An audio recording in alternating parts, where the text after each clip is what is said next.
welcome all participants. In case those who come in late, you can always ask some questions. I'll be happy to. We have plenty of time today. I believe that we have time until Yeah, 6:30.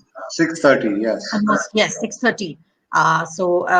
Good 2.5 hours. So let's just have a very nice, relaxed session. And a lot of people, it might be a post-lunch one, but I just hope that I can manage to keep all of you awake. Some people, it may be morning in Europe and UK, and I hope this is a good wake-up session for you. So, Calcarea carbonicum and Calcarea sulfuricum application and differentiation through case studies. And we know that calcium is such an important element. Without calcium, we wouldn't be able to function. It is one of the most important elements required for functioning of. And salts of calcium, as we know, are little insoluble, mostly insoluble, very slowly absorbed. And deficiency of calcium or excess of calcium, both may be responsible for several ailments, several diseases, and several nutritional issues. So, what does calcium affect? Actually, calcium absorption can affect bones, muscles, blood, and nerves. And it is present. There are two ways you can get your calcium. One is, of course, through ingested food items which contain calcium. So, we know that milk and all dairy products are rich in calcium. And the other way is the absorption through the gut. So, even if you have a good amount of calcium in your diet, if it is not getting optimally absorbed from the gut, then you can still suffer from deficiency of calcium. You can suffer from malabsorption of several problems. So what happens when there is a difficulty in assimilation of calcium? What happens when there's difficulty in ossification, in impaired ossification? That's when the application of our remedy today, Calcarea carbonicum, will start.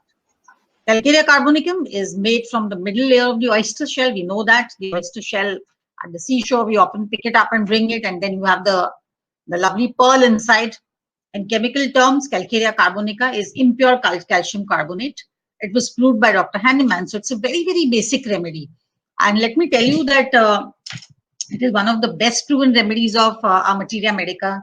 And the reason why Calcarea carb is so widely used and so widely effective in treating several ailments is because one is that it's very well proven, and two is because it affects the constitution at every stage in life, and especially in children, infants and children. I think at 20% of the pediatric population will require Calcarea carbonicum. And if you can, and as you see that as the person grows older and older, Calcarea carbonicum may be required lesser. Except that in if a person still requires Calcarea carb when he's old and his constitution is always Calcarea carbonicum, then you know that it's one of the best core constitutions you can get. And as Dr. George Vitulka says, that an old person requiring Calcarea carbonicum means that he is of sound constitution and probably belongs to the best levels of health. So we talk about this remedy today, and we see its sphere of action. One is, of course, impaired nutrition, which is the keynote of Calcarea carb.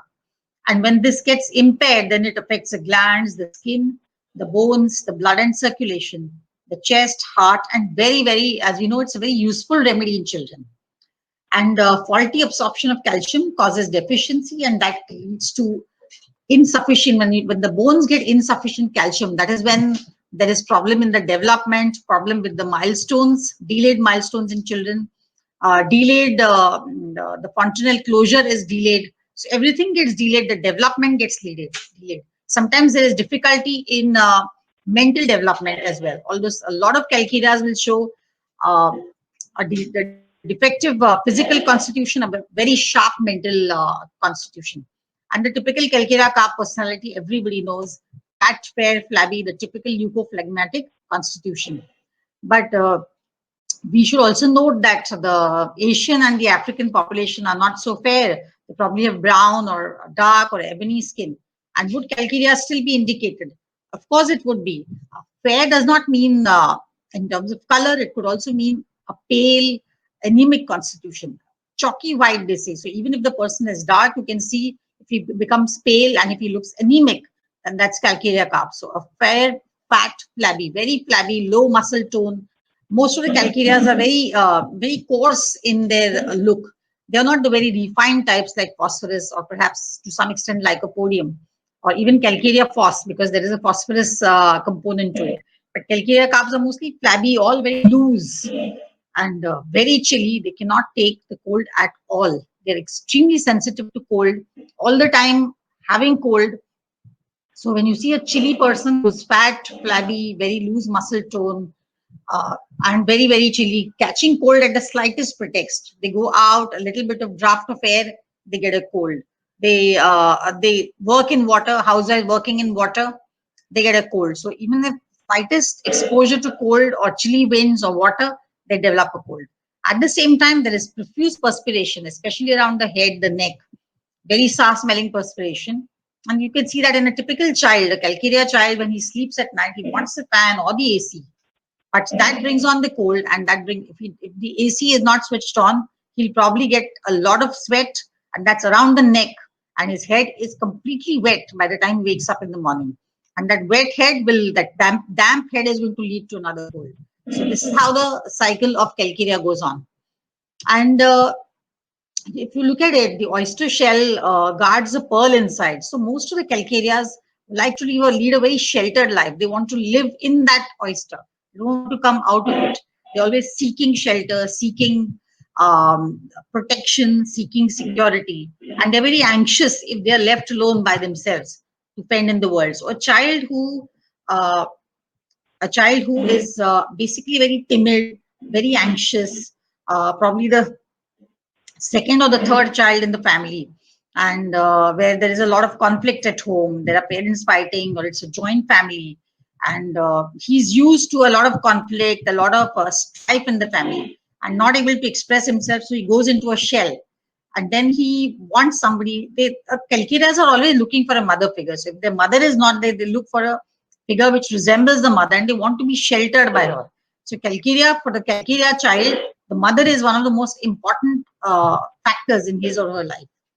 And they get very anxious. And because it affects the calcium metabolism, the calcium assimilation. So calcarea child is also very slow and sluggish.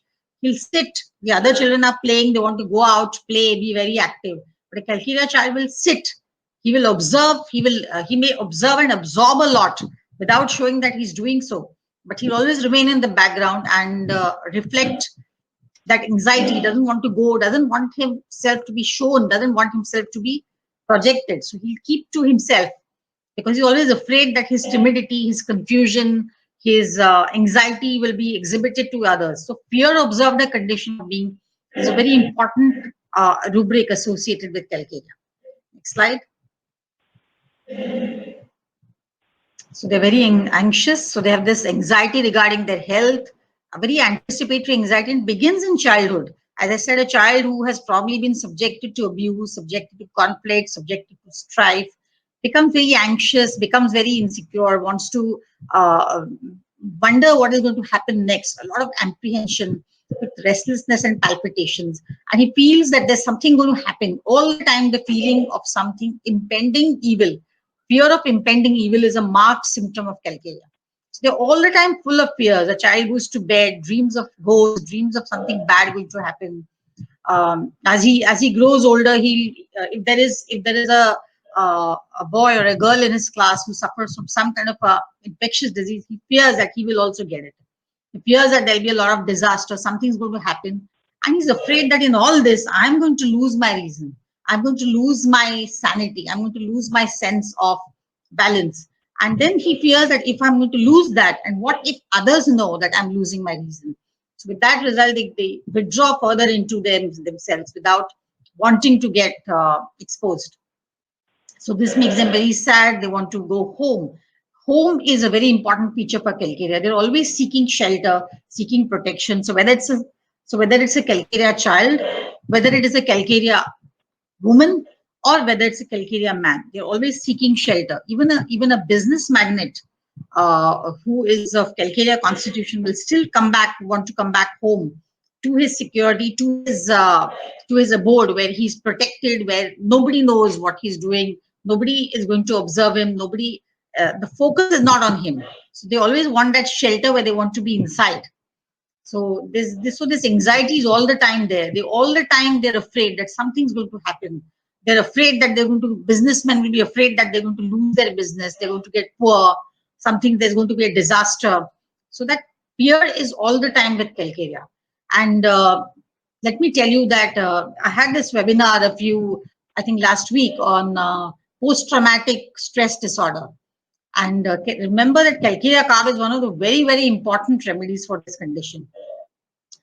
And now that we're facing this COVID-19 epidemic, the physical part of the epidemic may get over, but the psychological epidemic is just beginning, and it's going to be there.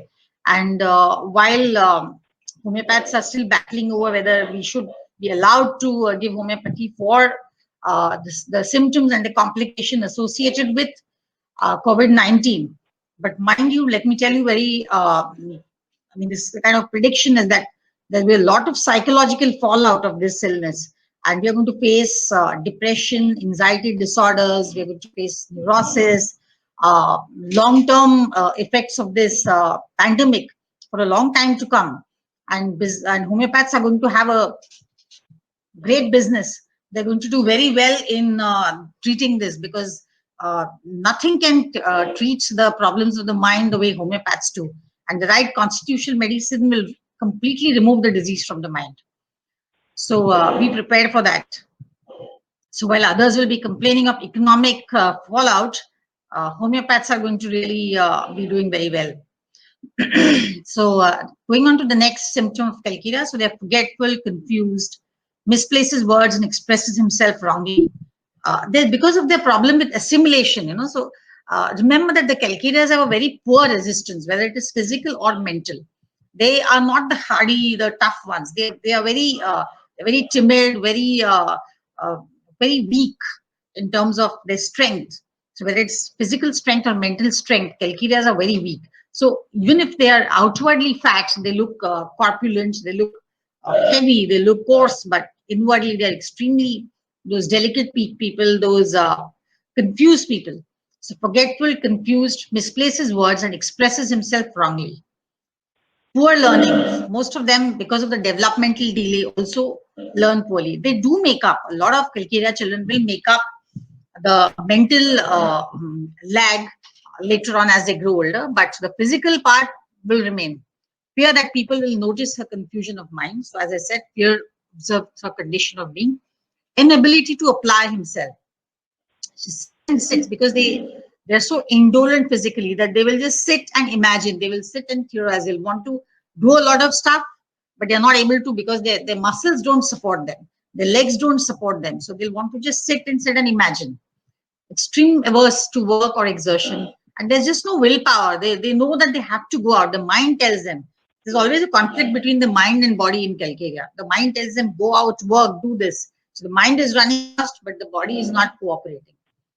So this makes them very obstinate, excessive ill humor. A child very stubborn, a fat, fair, flabby child, a lot of perspiration on the head, suffering from recurrent colds and coughs, suffering from recurrent tonsillitis or throat infections, and extremely stubborn and ill-humored. Think about Calcarea carb. And they're very self-willed. They will do exactly what they want, headstrong, and aversion to others. So they want protection, they want shelter, they want their mother, but they are averse to a lot of company. They are not the people who will go out and just make friends. Unlike a phosphorus or lycopodium, they will wait for others to come and talk to them, and they're always afraid about what the other person is thinking of them. Pulsatilla also is like that. Pulsatilla also is afraid of the opinion of others, but because they are so vain, so frivolous. But Calcarea is because they are inwardly timid. They're afraid of being hurt. They think that they're afraid of being exposed. So that is the reason why they don't want others to observe them. The suspicious thing, people are looking at them suspicious, and he looks at them. So it's a two-way process, because he thinks people are suspicious of him. He becomes suspicious of them. And then they are insecure. Of course, they want to be at home. They want everything in place. So a Calcarea woman also at home, she's a housewife running her home. She wants everything. She wants her children to be at home. She wants her children well taken care of. Husband coming well on time. Everything in place. Even the house will be absolutely in place. And they are always afraid. Even the Calcarea woman is always afraid that something terrible is going to happen. with her family, with herself. She's always afraid of that anxiety of health is one of the key features of calcarea. But it's only anxiety about themselves and about their immediate family, not about the whole world. So they're not like causticum, which is anxious about the well-being of the entire community. So they don't have the benevolence of causticum, but they just have that because they are afraid of being exposed, they're afraid of being uh, forsaken. They want to be want to be sheltered all the time. So that's why they're craving for warmth, whether it's at the physical level or the mental level. They want warmth, they want hugging. A child, Calcarea child will always want his mother to come and hug him. Aversion to change because they are so headstrong.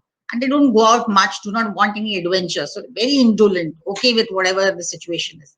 And of course, reserved, shy, and timid because of this condition. Next one. So the keynotes of Calcarea Cup, how would you say, what are the keynotes of Calcarea Cup? It's a Soric constitution, one of the most basic constitutions of our materia medica. So that is why most of the children require Calcarea Cup.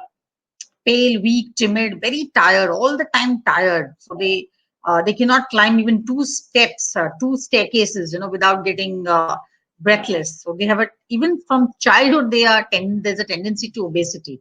And if you notice that a child who has been obese earlier and he somehow manages to lose weight through exercise or through some other means or through diet, but you'll see that the Calcarea face is always chubby. You cannot miss that. Calcarea face is always chubby. His head sweats profusely while sleeping, wetting the pillow far around. And there's so much of perspiration, mostly on the upper part of the body, never in the lower parts. And the bones are extremely weak, especially the spine and the long bones. Extremities are crooked. Bones are very irregularly developed.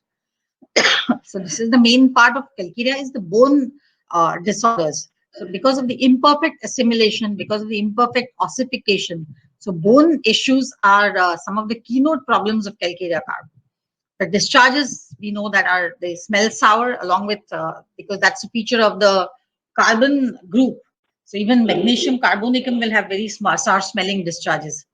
Great longing for eggs. So they love eggs. So it's very unusual for a Calcarea carp to not want or love eggs.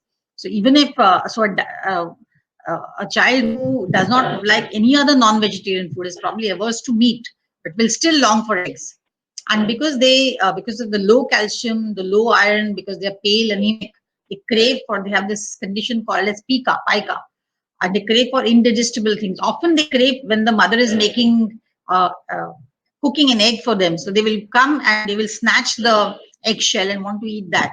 They will scrape off the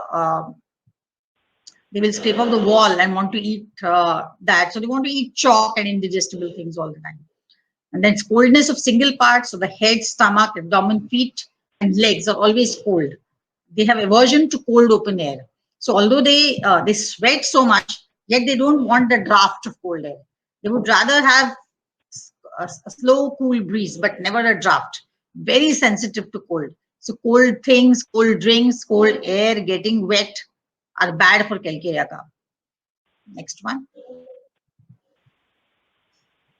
Yeah, so what are the conditions where it is useful? Vertigo is one of the very, very important factors for Calcarea carbonicum because they always have a feeling of there's something in the head. They feel there's heaviness in the frontal part of the head, and vertigo is associated with that feeling. And when they are climbing a step, they feel as if there is some kind of weight in the head, and the vertigo is often because of that. So when they are even afraid of heights. So if they're looking down from a high rise, will get this vertigo. Before that, they will have this heaviness on the head. Headache from overlifting, from mental exertion with nausea, mostly left-sided. Calcarea carbonicum is mostly left-sided. Chronic dilatation of the pupils, mucopurulent oturia. So for otitis media, Calcarea carbonicum is one of the key remedies because it has extreme catarrhal conditions of any kind of the entire respiratory tract, whether it is the upper respiratory tract, the nasal catarrh, or whether it is the throat or from the chest. Catarrh is the constant feature of Calcarea carb. And so mucopurulent kind of a discharge with enlarged glands. So you have submaxillary glands, you have cervical glands, and you have mesenteric glands. So glandular diathesis is one of the key features of Calcarea carb. And they take cold at every change of weather. So submaxillary tonsillitis is very common. One of the problems where calcarea carb is always indicated more often than not. Chest is also very sensitive to touch, and even for pneumonias, calcarea carb is one of our leading remedies. Along with, of course, bryony and phosphorus, it forms a triad of pneumonia. Very weak heart, palpitation of the heart. So they are basically inwardly very weak. So the chest part is also very weak. Uremic diseases, calcarea carb is very useful for gout. It is useful for repeated urinary tract infections, for ureteric stones, renal stones, for chronic kidney disease, calcarea carb, lycopodium, calcarea sulph. These are some of our leading remedies. And of course, uremic disease is brought on by standing on cold, damp pavements. Next one. Yeah. So craving for indigestible things, as I said, milk disagrees. So they cannot digest milk. A lot of children, infants have diarrhea, which is associated with milk. So they have sometimes a secondary lactose intolerance following the viral diarrhea. And that's when calcarea can be indicated. Note here, very important, that calcarea carb children are often constipated. And they're very happy being constipated. A calcarea will never complain of constipation. It is the diarrhea which affects the calcarea. So when the child gets diarrhea, milk disagrees, he has craving for eggs, craving for indigestible things, calcarea carb should be the remedy. So they have dislike of fat, fatty things, butter, cheese, but they love eggs, they love salt, they love sweets. And inguinal and mesenteric glands are swollen and painful, and they're better in every way when they are constipated. It's the mother who's always anxious. Oh, he's not passed stool for 4 days. How's the child? He's very comfortable. So this is a typical calcarea constitution. A calcarea girl, if you look, this is very interesting because a calcarea girl is the one who grows too fast. Because she's plethoric, she is a little obese, she looks older for her age. A 9 or 10-year-old girl looks like as if she's 13 or 14. She starts her menstruation very early, way earlier than her classmates. And the menses are very heavy, very profuse, red, absolutely red discharge. And because of the profuse menses, they become a little weak, pale, anemic. And the calcarea constitutionally is indolent, but the anemia makes her even more tired and weak and indolent. And then as she grows older, if this pattern of menses continues, then she lands up into something called as amenorrhea. And then with that, irregular menses, and these girls sometimes end up in a condition with a condition called as PCOS, polycystic ovarian syndrome, and then they sometimes also have fertility issues. But if she's treated at puberty with calcarea carbonicum, probably she will not have to face these issues later on in life. So so they always they're extremely as I said, extremely insecure, very timid. There is an idea which dominates their mind. For example, now, just an example, now this pandemic going on, there are calls from some patients. I know it is a calcarea carb. When they call up again and again and they say that, oh, my neighbor's got fever. So should I take something so that I also don't get it? I'm having a sore throat. Could this be a sign of something more severe? They're even afraid to name the disease. So they'll say, could it be something else? Or could it be the normal flu? So this is how a calcarea will always speak to you. There is a test that we follow in our clinics very often, is that there are two personalities which will always come back. Once they leave your cabin and go out, and they will always knock and come in again because they are so confused and they are so afraid of something wrong going to happen. One is calcarea because of the anxiety that they have, and the second is phosphorus because they have these panic attacks. Calcarea carb and phosphorus are very, very close, very, very allied in their application, especially the mental symptoms. But calcarea is more of an evolving anxiety. Phosphorus is that sudden. Phosphorus is it's a very inflammatory kind of an element. So phosphorus is very sudden. Suddenness is the feature of phosphorus, at least in the initial phase. So they will always have these anxieties, these fears, these panic attacks, and then they will call you up in the middle of the night. Oh, I'm having a sore throat. So could it be something else? A calcarea will think about it, and they call the doctor and then express their anxiety. So this is the difference basically. The chill begins internally in the stomach region, and there's fever with sweat. Next one. Yeah. So look at the Calcarea Carp child. The teething picture, as we know, the fat, flabby baby. All of us see Calcarea Carp children in our clinics day in and day out, and we know that it works by default. So with a fair head, a big head, sour smelling, perspiring furiously at night, delayed dentition. Now, delayed dentition is Calcarea carbonicum, but dentition-related issues, we often think of Calcarea fos, we think of chamomilla, we have rheum, we have magnesium carbonicum, and we have Aethusa, and what have you, there's several remedies. But when there is a delayed milestones, so and a child who's diarrhea, milk disagrees with him, he vomits something which is very sour vomit. Calcarea carb can be given as a constitutional remedy along with, and he always wants to be carried by his mother. That's Calcarea. The rickety child, rickets are not very commonly seen now because we are more aware, more particular about nutrition. So calcium and vitamin D is taken care of during pregnancy itself. So mothers who are calcium deficient may have children who develop rickets, but this is very unlikely in developed countries or in places where there's good awareness about health. However, having said that, as I said, that calcium absorption does not only depend upon the ingestion of calcium, but if the mother has had an issue with calcium absorption during pregnancy, she's taking calcium supplements, but yet she's low on calcium, she may be born with a child who has a tendency to rickets. So the child, they're very lethargic, dull, doesn't want to move. His limbs are very weak, especially the lower extremities are very weak bones. So they often fall, even when they're learning to walk. Calcarea child will fall very often. So he'll want to have eggs, and he eats lime, slate pencils, earth, chalk, whatever. Anything that is raw. He may even go to the closet where you keep your shoes and try to go on and chew on the leather. So these are the typical Calcarea children. And they have night terrors. They want their mothers. They will never sleep in their own crib. Always want the mother or the parents with him. They will worse by cold, raw air, bathing. Bathing is another thing with Calcarea, is that uh, they perspire, they have very thick hair sometimes. So when they perspire, the hair remains damp, and that's how they get a cold. So even after they have a shower or a bath, when the bath dries them after that, sometimes the head remains damp, and that's how they get the cold. So change of weather to cold, physical exertion is something a Calcarea will never ever tolerate. Just cannot bear any kind of exertion, any kind of eye strain. Dentition, of course, is the main problem. Puberty is the time when Calcarea carp can be very, very strongly indicated in a lot of girls. And even during lactation, Calcarea carp can be given to the lactating mother if she does not have enough milk, or she has a problem with calcium absorption. And even after taking a lot of calcium, she still has pains and aches in her limbs. You can think of Calcarea carp.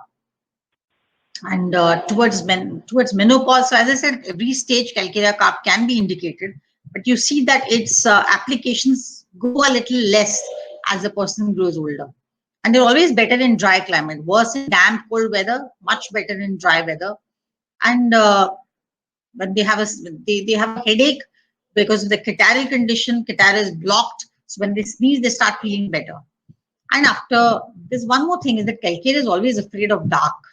They want light all the time. A Calcarea carp child will always want some kind of light. Either they'll want the door open, or they will want a night lamp, or they will want the bathroom lamp open on, because they're afraid of the dark. They're afraid of something which is the unknown. They're afraid of dark. They want to know everything. They want something which is absolutely clear. So that's why Calcarea carp is afraid of the unknown. Now, which are the clinical conditions that Calcarea carp is most indicated in? You have acidity, so all kinds of acidity, worms, renal calculus, gallstones.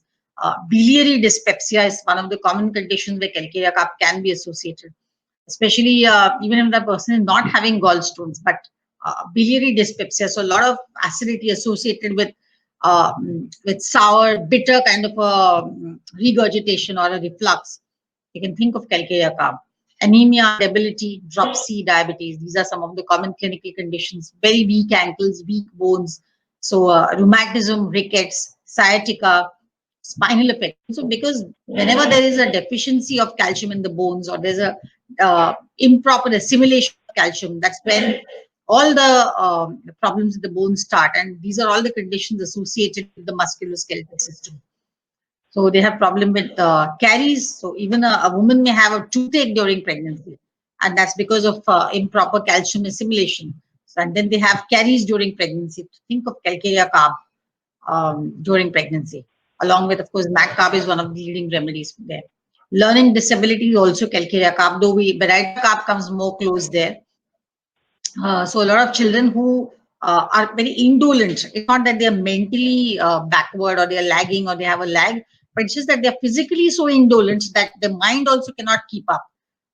The body is unable to keep up with the mind, and that's why they have slowness in learning, slowness in application, and they get into a kind of a rut where they just don't want to move forward. So they'll always remain the way they are. And ears and eyes affection of all catarrhal conditions of the ear and eyes, think of calcarea carb. And then it's one of the leading remedies for infections because cold, damp aggravates them. So any kind of dampness, any kind of humidity is going to worsen their problem. So it's one of the leading remedies for ringworm, along with, as we will see, calcarea sulf is better indicated, but calcarea carb as a constitutional can really help ringworm, molluscum contagiosum, all kinds of cold, catarrh, pneumonia. Epilepsy is one of the, because calcium forms such an important part of nerves. So epilepsy and the vertigo which is associated with epileptic attacks, calcarea carbonicum can be indicated there. And of course, all glandular swellings. Next one. Are you all with me? Can you hear me? Just hope that everybody can hear me. If there is, please message me if you want. Okay. So this is the repertorization of calcarea carb. And you can see that, look at the rubrics that we have taken. What is interesting is that the remedies that come along with calcarea. You can have a look at that. So air, cold aggravates, head, perspiration. You can see that there's a lot of perspiration around the head. Children, development delayed or arrested. Walk, late learning to. Weakness, lower limb. Child, late learning to walk. Gland, cervical, submaxillary. Concentration difficult. These are all the conditions that we encounter in our clinical practice. And that's how we have converted them into rubrics. So all the symptoms of calcarea carb have been converted into rubrics, and we have made a common repertorial totality of these symptoms. Fear, observed a condition of being.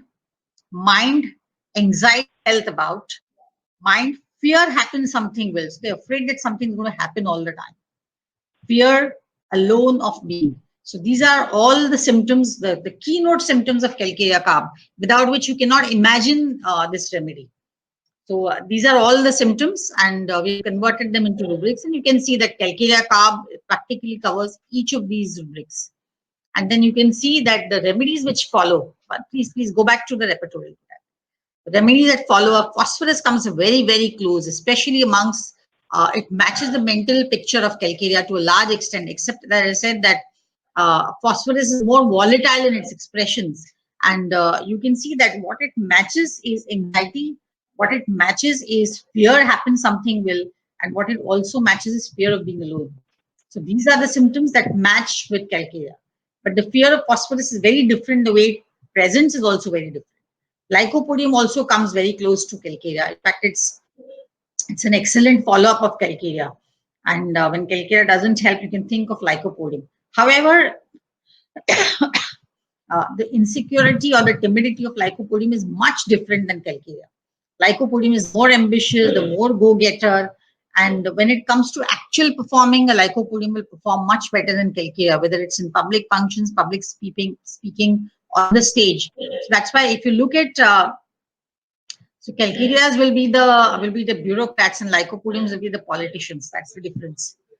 So you can see that lycopodium. Then the remedy that follows is silica, very close to calcarea. Cilicia again are timid, very shy, very insecure, but they are one of the most conscientious remedies of the materia medica. For them duty is the ultimate. So in terms of calcarea, if you look at calcarea and silicia are afraid to be, they don't want to go in the foreground because they're extremely timid and insecure. Berita carb again very insecure. Then the next is Nux vomica. Nux vomica, they want attention, they want pampering, but they don't want to be touched. They're extremely sensitive to touch, to contradiction, to any kind of criticism.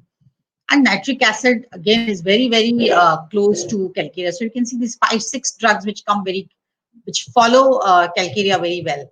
So almost all these remedies are worse from cold air. So whether it's calcarea, phosphorus, whether it is silica, baryta carb, all chili remedies. So this is how these are the applications of calcarea carb. So we looked at what is calcarea carbonicum, what is the assimilation, what is the calcarea child, what is the calcarea adult, all the clinical manifestations of calcarea carb. What are the applications, which are the conditions in which calcarea carb can be given. And we will of course be taking up cases of calcarea, but before that we will look at calcarea sulfuricum. So everybody can follow me. I don't know whether everybody is able to hear me and follow me, and whether I've managed to keep everybody awake. But let me tell you that it will get more interesting as the presentation goes forward, because then we'll have time for cases as well. So this is calcarea sulfuricum, and the reason why I took it up is that unlike calcarea carb, which is a very strong constitutional remedy, one of the best well-proven remedies of the Materia Medica, one of the best constitutional remedies of Materia Medica, and with a very widespread application. There is no homeopath in this room or anywhere who has probably not used calcarea carb in a child ever. Very, very unlikely. And calcarea sulf is just the opposite. Calcarea sulf, unfortunately, hasn't been a very well-proven remedy. And for a long time, it was one of Schussler's biochemical remedies. So among 12 tissue salts, the calcarea sulf was very widely used as a biochemic remedy, as a triturician, and not as a homeopathic application. And that really did not do justice to calcarea sulf. And recently, we have seen resurgence of calcarea sulf in its clinical application, because it's a wonderful, wonderful gem of our Materia Medica. One of our leading remedies for abscesses, for wounds which don't heal, or any kind of ulceration, for all abscesses, furuncles, follicles, carbuncles, for bed sores, calcarea sulf can be a fantastic remedy, is indicated. So what is calcarea sulf? It is sulfate of lime. Calcarea carb was carbonate of lime. Calcarea sulf is sulfate of lime. So it is plaster of Paris, gypsum salt. So it is it's used for building, for walls, as casts for falling fractures. So it's a favorite of all orthopedic doctors. So, and it absorbs a lot of water. Unlike calcarea carb, calcarea sulf absorbs a lot of water. So the sphere of action is connective tissue, glands, mucous membranes, bones, and skin.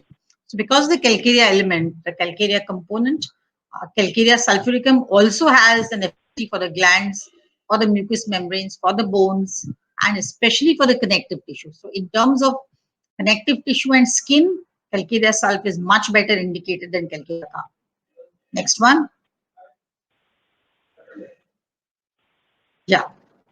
So the keynotes of calcarea sulf are: it has tendency to suppuration after pus has found its vent.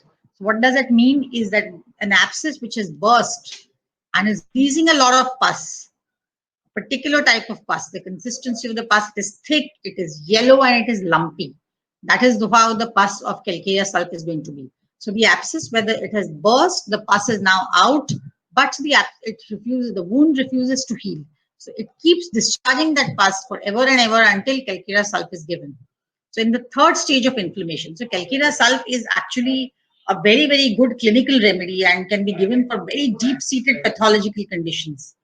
So in third stage of inflammation, so when pus formation has started, when there's threatening to ulceration, threatening to gangrene, calcarea sulf can be the lifesaver. So pus or mucus discharges are yellow, thick, and lumpy. Glandular swelling. So it, like calcarea, it also has calcarea carb. It has affinity for the glands, but it's a slow, very torpid kind of a development in calcarea sulf. And the skin just does not heal. The skin of calcarea sulf is extremely healthy, will not heal. All cuts, wounds, bruises, etc. are unhealthy, discharging pus all the time. A wound will never close. So if you have an ulcer, it is not going to heal unless calcarea sulf is given.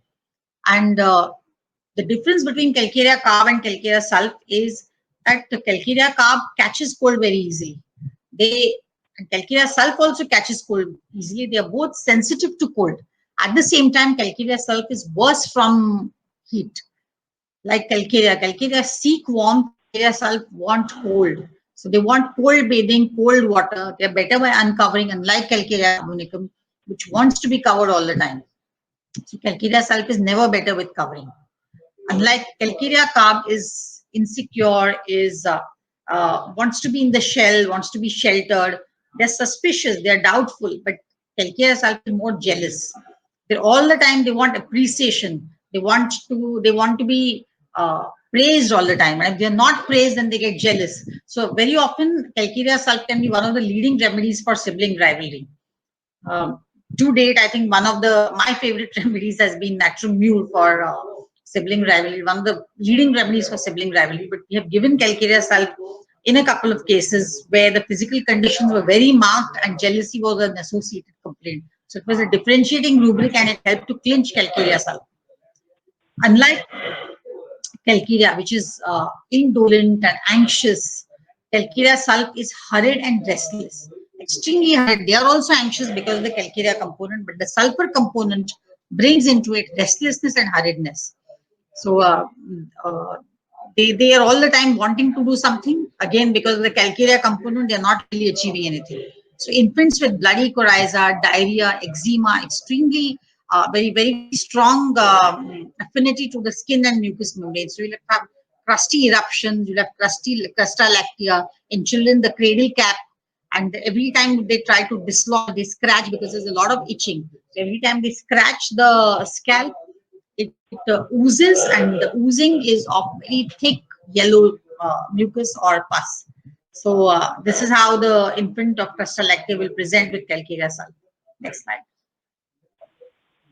So they have inflammation of the eyes, so very useful for abscesses of the cornea.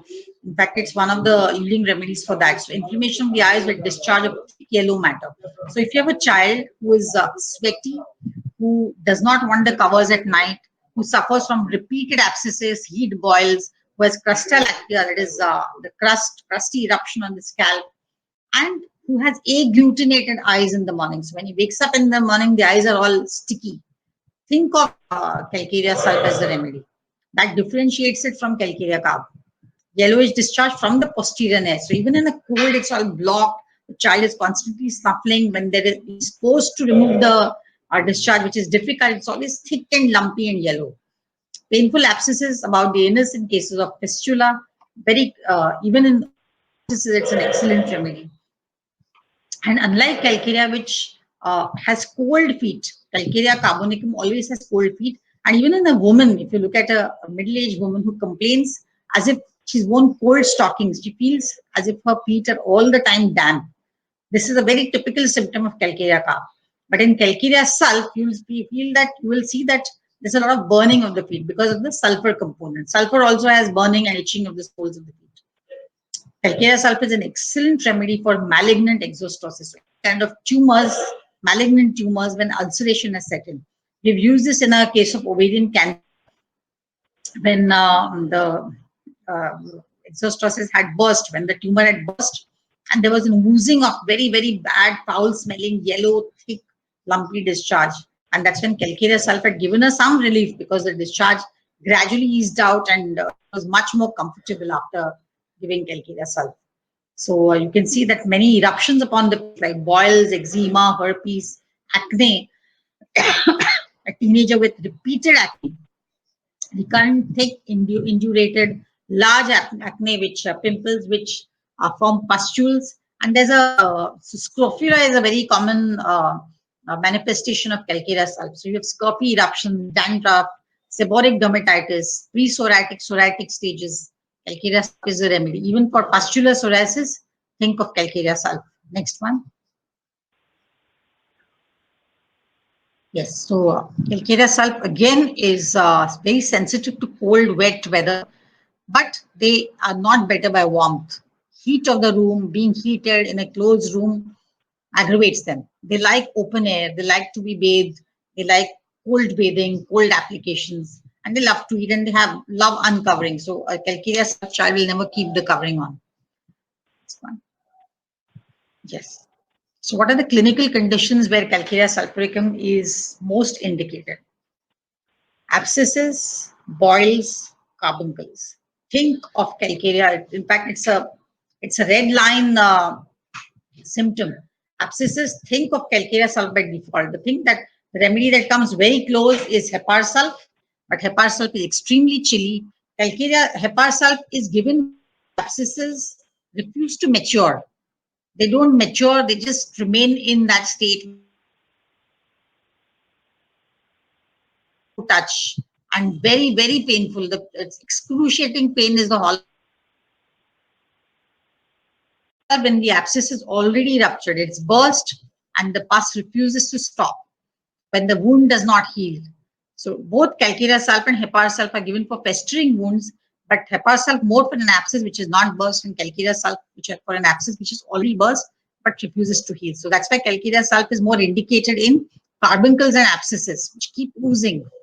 Glandular swellings, tumors, ulcers, cysts, fibroids. So second patient. So even for perianal abscesses or fistulas, for chilblains, it's one of the it's a fantastic remedy for palmoplantar keratosis when there are cuts and there are huge fissures in the soles or on the palms which keep oozing, and eczema, which is very crusty, which leaves huge scabs, and when they try to be dislodged, there's bleeding and there is pus discharge from those eruptions. Ulceration of the cornea, calcarea can be useful. In children, again, coryza, but remember that you cannot have any kind of discharge from any kind of orifice which is not thick or lumpy or yellow. Only then is calcarea sulf indicated. A thin, excoriating, acrid discharge is not calcarea sulf. So crasta lactea, leucorrhea, again, which is thick and yellow, very useful in dropsy because calcarea sulfuricum is gypsum salt. It is plaster of Paris, absorbs a lot of water, so it can be very useful in all dropsical conditions, very useful in chronic kidney disease, for cradle cap, for gonorrhea, for hemorrhages, injuries, effects of, and pielitis. When there is infection of the kidney, whenever there's a lower urinary tract infection, calcarea sulf is very indicated if there is a lot of pus in urine. If there are pus and if the urine is turbid, pus-like, think of calcarea sulf. So these are the clinical conditions, and just let's look at the repertorization. This is very interesting. Have a look at this. So the indications, let's look at the symptoms which have converted into rubrics. Abscesses, suppuration, glands, okay. Then discharges of mucus or pus. Abscess, suppurations, pus, fetid. Discharges of mucus or pus, canthi. Discharge secretions, thick. Discharges secretions, yellow. Eruption, skin, crusty. External eruption on crusty milk crust. Eruptions on the skin, crusty, scabby. Eruptions, impetigo. Impetigo, for impetigo, calcarea sulf is one of the leading remedies. We are shortly going to see a case. And restlessness, nervousness. So they're not anxious, they are more restless. And jealousy is one of the themes of calcarea sulf. Now, where can you see calcarea sulf in this? You cannot see. The first remedy is sulfur, the second remedy is calcarea, which goes on to show that calcarea sulf has components of both, of sulfur as well as calcarea. But calcarea sulf is not there anywhere. You have Mercsol, you have lycopodium, you have Hepar sulf, you have Graphitis and Restox, each indicated for some of the symptoms that are mentioned here. But calcarea and sulfur, both when they come together, they are going to show the traits of each of these elements and each of these remedies. So you can see the affinity for the skin, the mucous membrane, the bones, the glands of calcarea, and you can see the special affinity for the mucous membrane and the skin, the kind of abscesses, the tendency to festering of wounds, the unhealthy discharges, the unhealthy look of the skin, that is of sulfur. Again, there is one more very prominent modality of sulfur which calcarea sulf also has, and that is they are worse from standing. They have varicose veins. Sulfur also has very weak legs. They have burning of the soul, which calcarea sulf also has. And calcarea sulf also cannot stand for long. Aggravation at 11 a.m. is again a sulfur symptom which is present in calcarea sulfuricum. Calcarea carb is worsening in the evening. Calcarea sulf is much better, always ameliorated, always more cheerful towards evening, around 6 o'clock in the evening, they are at their best. So these are the difference between Calcarea carbonicum and Calcarea sulfuricum, each having its own affinity. Though Calcarea carb is a more constitutional remedy and Calcarea sulf is more clinically proven, but it's one of our gems and one of the gems of our materia medica, and we need to use it more often, more judiciously, and when it is indicated, it is one of the best remedies that can actually not just reverse, can completely turn around a pathological case. So this is the affinity, the application, and the symptoms and the repertorization of Calcarea sulf. So is everybody with me? Yeah. So I think we are on the same page, looks like. So we go on next to our cases of Calcarea carb and Calcarea sulf. It was very important to explain the materia medica because probably all of us know these applications. All of us know Calcarea carb very well, but this comparison between Calcarea carb and Calcarea sulf is extremely important because that's how we will know the clinical applications. So let's go on to the cases, Dr. Saili.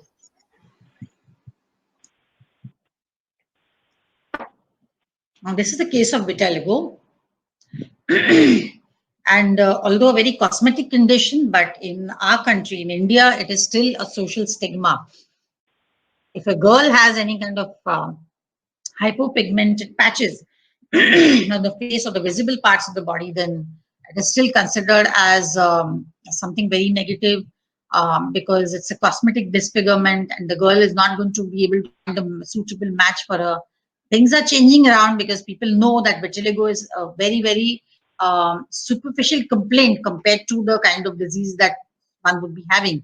So as I was telling somebody the other day, that the diagnosis of tuberculosis is not as devastating as the diagnosis of vitiligo in certain families. This is a 10-year-old pre-pubertal girl who came to our clinic with her mother 6 months ago with a complete appearance of hypopigmented patch. So there was a patch about 2.5 centimeters in diameter on the left side of her chin, increasing rapidly since 2 weeks. And it just started all of a sudden. And the mother said, oh, we just saw a little bit of pale skin below her cheek. And then in 2 weeks, it just became so big. The skin patch was shown to a dermatologist and it was diagnosed as vitiligo 3 months ago. And so they tried all kinds of treatment. Phototherapy was also tried, Deplin cream and Decdan-B, that is steroids, with no significant change. There is no itching. The girl does not experience anything. She doesn't complain of anything. There is no itching, no redness, no roughness of the skin. But the discoloration changes from brown to pink to white. So it was initially slightly brown, but then it became pink and now it's quite white and visible. So the mother is extremely anxious and she brought the child to us. Next one. So past and family history. There is no history of any skill ailment in the past. The patient has had history of repeated cold and cough with episodes of wheezing in early childhood, and then she was put on Astelin inhalers, and she's better when she takes the salbutamol inhaler. It gives her some relief. But there is a history of repeated cold and cough, but no history of any kind of skin problem. Now, this is a life situation. The patient stays with her mother in Mumbai. Her parents separated when she was 8 years old. There were constant fights between the parents. Father was very aggressive and abusive, verbally abusive, sometimes physically as well, with her mother. So, so they separated from the father. So she subsequently moved to her grandparents' residence with her mother, and she got very attached to her grandmother because she got all the love and affection from her grandmother, which she missed earlier, and she looked after her. The mother is a very dominating person, is a control freak, and she's very fastidious. She wants things in her. She wants everything absolutely in its place, and she's very strict with her daughter. The mother had conceived the child, the patient, after 2 elective abortions, as she did not want to have a child because there was so much conflict with the husband that she didn't want to have a child. But then finally, they made up and then they decided to have a child through assisted reproductive techniques, the IUI. The patient is very sensitive to parents' quarrels, extremely sensitive to conflicts because she loved both of them very dearly. And on days when there were peace in the house, when there was no parent fights, the child used to be very happy. because she would want both her parents to sit with her, both of them should sit and play with her, watch TV with her. But the continuous conflict at home had affected the child, as the parents kept using the word, okay, we can't get along now, we have to separate, we can't get along, we have to separate. And the word separation had kind of, it was deep seated into her mind. She remembered that word all the time. And even during history taking, she had used this word. Next one. She's now very afraid of being alone. Cannot be alone. She wants her grandmother all the time, and she's very attached to her. So unfortunately for her, grandmother is all the time at home. She was not working. Her mother was working, but her grandmother was not working. So she felt very secure, very comfortable with her grandmother being around all the time. But because she missed her father, and she knew that because she's 10 years old, she knows now that her parents are probably never going to get together, and it's never going to be one house for them now. So she was a previously very sensitive, very mature, very considerate, very happy child. Now she's become introvert, she's become nervous and with very low confidence. Even her grades in school started falling, and her teacher started asking the mother during the meetings whether there was something wrong, because now she's no longer wanting to communicate with anybody in class. She's afraid of staying alone and wants somebody in the room all the time. Next one. Yeah. Physical genitals. She desires eggs. She loves eggs, and she has one egg every day. And she said that she can have eggs in any form. She likes them boiled, she can have them as omelets, fried, whichever way. But she must have eggs every day. She's constipated but not complaining of it. This is the symptom has given. Next one. So the rubrics we took are very peer separation of insecurity, abandoned, forsaken feeling, confidence want, abuse ailments from, desires eggs, white spots vitiligo, white discoloration skin. So based on that, very obvious that we gave Calcarea carbonicum was administered in ascending potencies. First gave 30C, and then after a month when she came for the follow-up, it was 200, and then it was 1 M with very rapid results. In 2 to 3 months, this patient showed remarkable improvement. You can see now in the picture.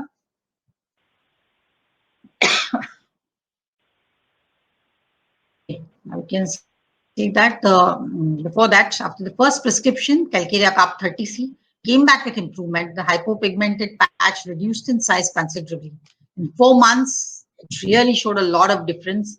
And not only that, not only did her skin improve, but her mental state improved. She was now more communicative. She was more confident. Her fear, nervousness, anxiety have decreased. She kept talking about loneliness earlier. Now she doesn't talk about it. So she's much happier and much more sorted now. Yes, now you can see this. Can you see the patch on the chin on the left side? About 2.5 centimeters patch. This was the first time when she came. And this is after 4 months of treatment on the right side. And for vitiligo, we would say that's a very, very rapid improvement.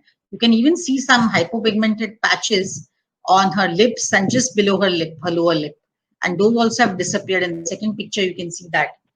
And the best part is that even her asthma is much, much better now, that she does not need fillers. In fact, she responds to homeopathic medicine much better than salbutamol or the inhalers. And she just gets few attacks, and that to a change of weather, and she settles very, very quickly. So homeopathy can, if it's a correct treatment, it can affect the patient at all levels very positively. So the side effects that a person experiences with the correct homeopathic treatment are very positive side effects. So while the chief complaint or the complaint that the patient has come with gets better, but the associated issue is also much better. So the child wasn't really affected with the vitiligo as much as she was affected with the asthma. And after the asthma got better, then you could see that there was true well-being, and she looks much happier now.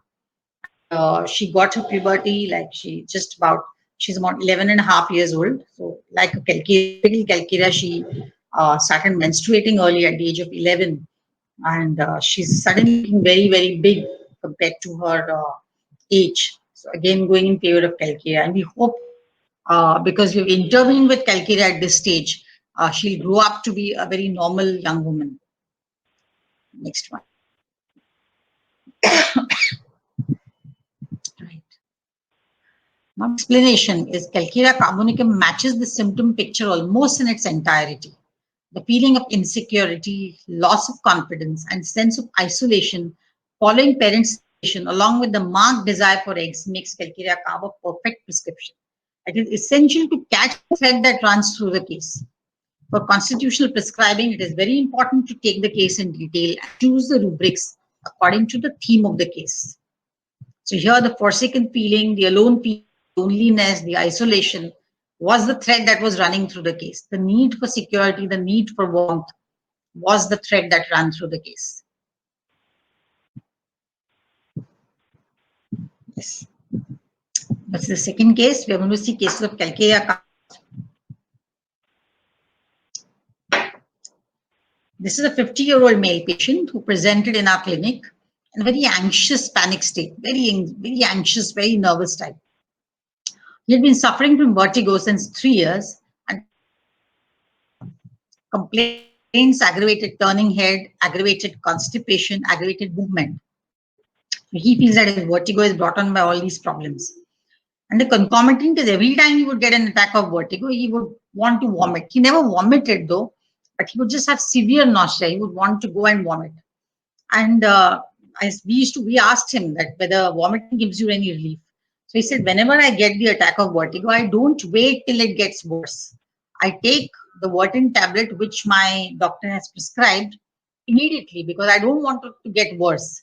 So fear of extravagance is one more symptom of Calcarea because they're so afraid of the consequences. They're so afraid of what will happen, what could happen. If something, they're afraid that the problem may compound into something very major. If they have a minor cold, they are afraid it may turn into pneumonia. So he feels better only after taking tablet Vertin. His need for Vertin has gone up 6 months. His complaint started when he was undergoing rest following his cardiac bypass surgery. So he had an angina problem, and when he went for a checkup, his ECG was done. They advised him to go for a coronary angiography, which revealed blocks in his major arteries. So then he was advised to go for a cardiac bypass surgery. So he underwent the surgery. After the surgery, he was recovering.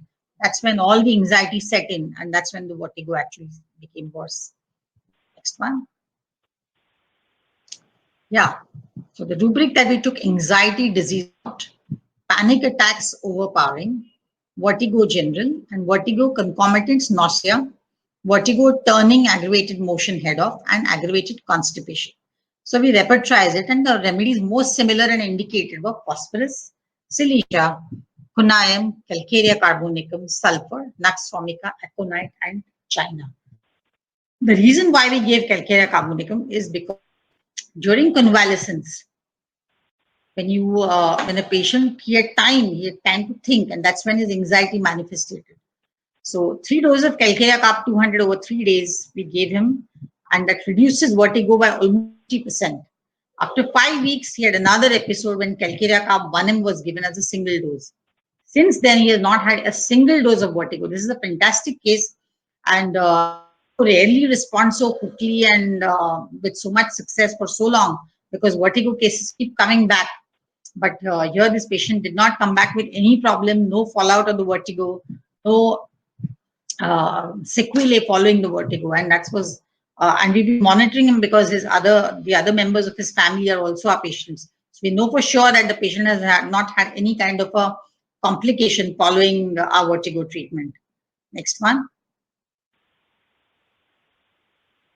Yeah, so the explanation here is that no PQRS symptoms. All we had was vertigo, the symptoms associated with the vertigo, and the fact that he developed this during his when he was taking rest following his cardiac surgery. So it is the one keynote characteristic that can clinch the case. So here, as a complaint of vertigo started after the cardiac surgery, thus the differentiating rubric was ailments, convalescence during or since, and the remedy with 4 marks complete repertory is Calcarea carb. That's how we could differentiate it from Konal, we could differentiate it from the other remedy that came up after that. And Calcarea carb was the remedy. That is how it actually hit the bullseye. Next one. Go to the next case. Yeah, so we have a case of tinea corporis. This is a 35-year-old female. She came with complaints of lesions under her breast. So she had some itchy eruptions just below her breast and on her abdomen since 3 months. And she complained of severe itching and hyperpigmentation of the affected area. She said worse and worse. And she'd taken treatment from her dermatologist for some time. And she was diagnosed as tinea corporis. Now, again, one thing which I would like to tell you is that fungal infections are the bane of modern dermatologists. In fact, they are so rampant now that every chronic problem, every chronic ailment will be preceded by some manifestation on the skin, particularly some kind of a fungal rash. So it could be either tinea corporis, it could be tinea crudis, it could be pityriasis, it could be seborrheic dermatitis or eczema following some contact. So it could be some kind of a fungal infection. Candidiasis, another common condition that can precede some chronic infection, some chronic ailment. And here it was tinea corporis, and this patient was extremely distressed. And she's been advised. A number of cases of suppressed skin eruptions are just not funny because we get practically every case which is chronic, which is intractable, which is difficult, has been preceded by some skin problem that has been suppressed at some level or the other. And she's been advised ketoconazole, but with no relief. So she's tried everything. So she's tried conazole, she's tried ketoconazole, all kinds of shampoos, all kinds of lotions, and nothing has given her. Even steroid creams have not given her relief. Just some temporary respite from the problem. And the complaints are worse from exposure to cold air and cold water, especially at night. The patient is overweight. She's the leukophlegmatic constitution, as they say, a fat, fair, flabby woman, and very profuse perspiration on the whole body, drenching. She said it's so bad that I keep sweating all the time. I have to keep changing. I have to have a bath. Every time I have a bath, it just gets worse. So her sleep is also disturbed because of the itching. And so she's become very anxious now because of her problem. And she wonders whether it's ever going to get better. And she's very chilly because she said, I want to have a bath to reduce the itching, but the moment I have a bath, I know I'm cold. So this is again very typical of our remedy. Next one. Life situation. She stays with her husband, 2 children, and her mother. She went into depression. Her father died 2 years ago, 5 years ago, and she went into depression after her father's death. And since then, she's become very anxious because it was very sudden. He died of a heart attack. And since his death, she's anxious about her own health and about her family members' health. She keeps worrying. Now that my mother is no more, whether my mother will have a similar issue, whether I will have an issue because it's hereditary heart disease runs in the family. Will I also get a heart problem? So she's anxious, become very anxious about pills. Even little things make her anxious. Next one. And then she can't stay alone because of her anxiety. She wants somebody all the time. Even when her husband is not come from office, she keeps worrying, why hasn't he come yet? So she keeps calling him up to find out where he is and why hasn't he reached home yet.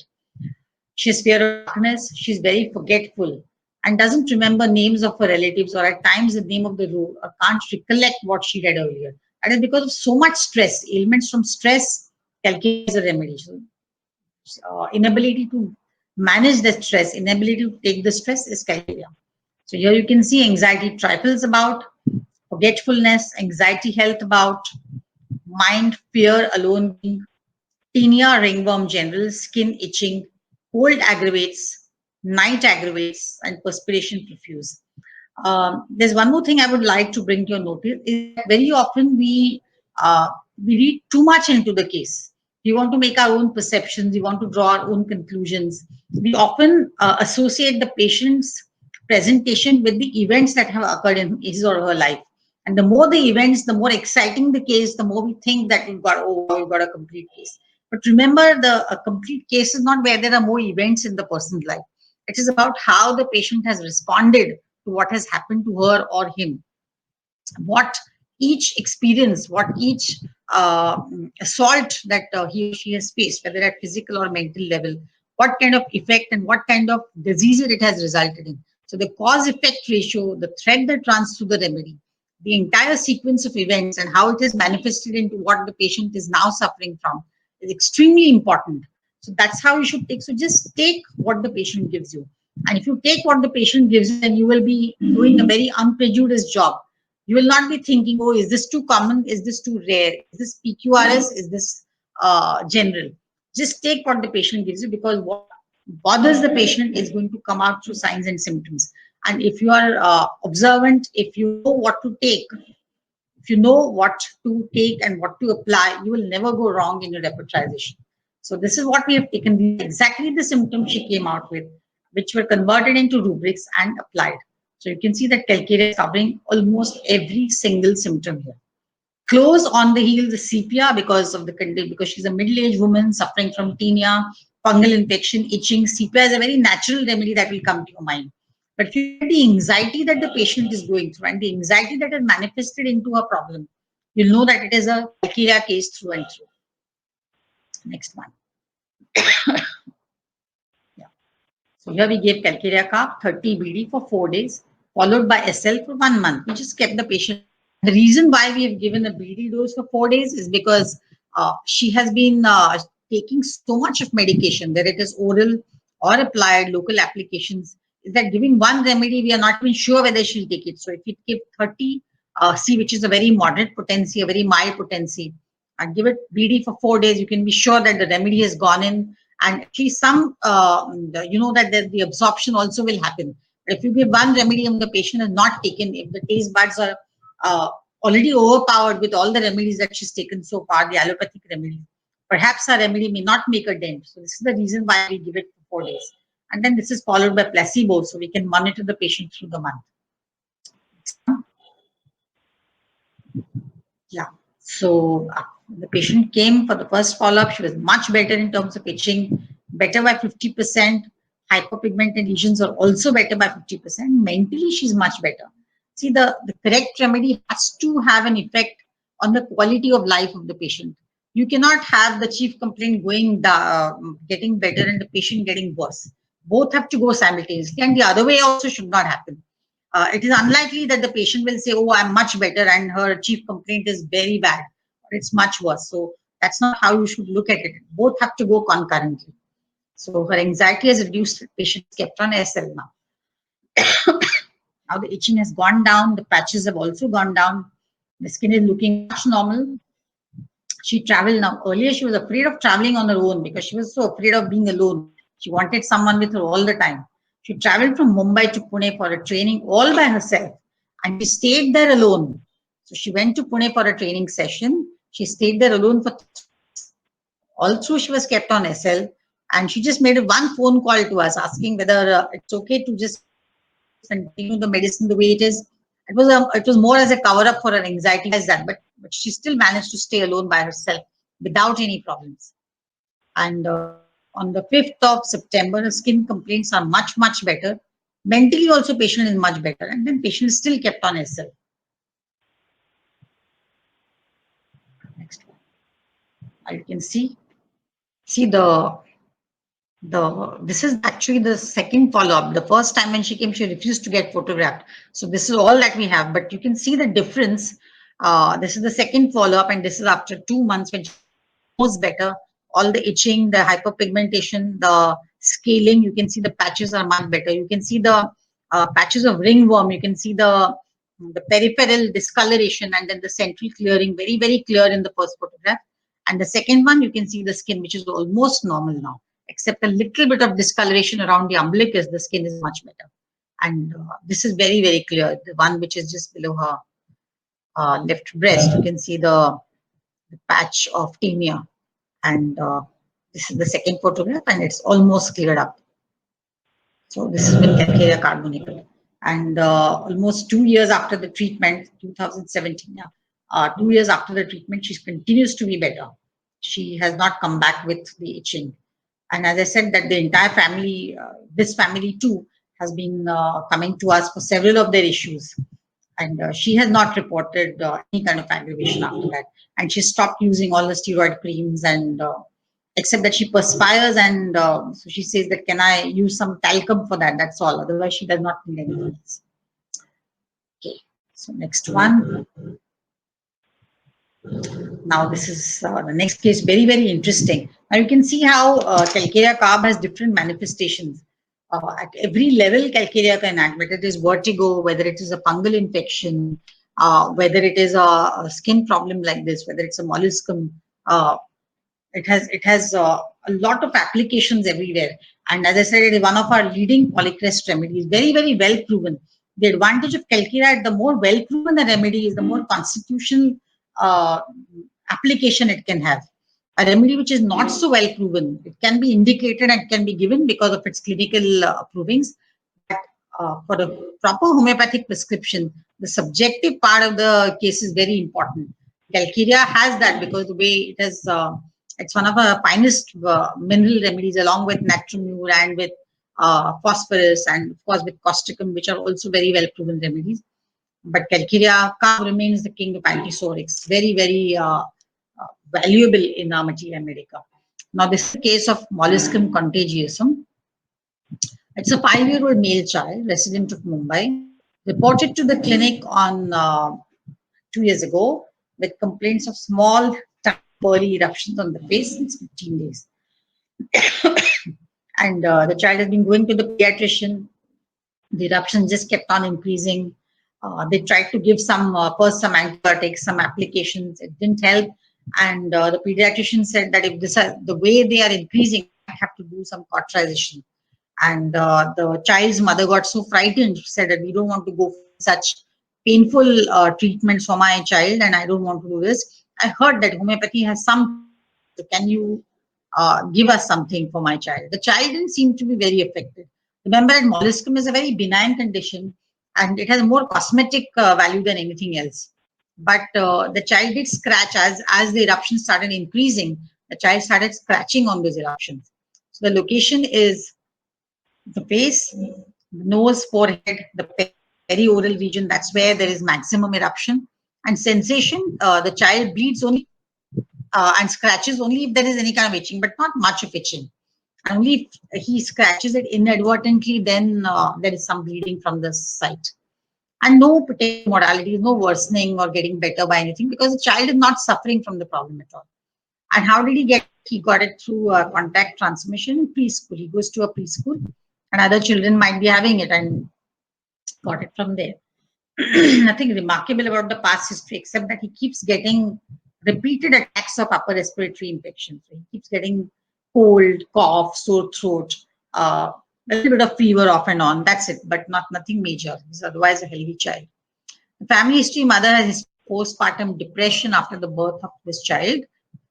He has an older sister as well, and he's been treated for the same, yet occasional episodes of weeping. So the mother still has episodes of weeping and depression.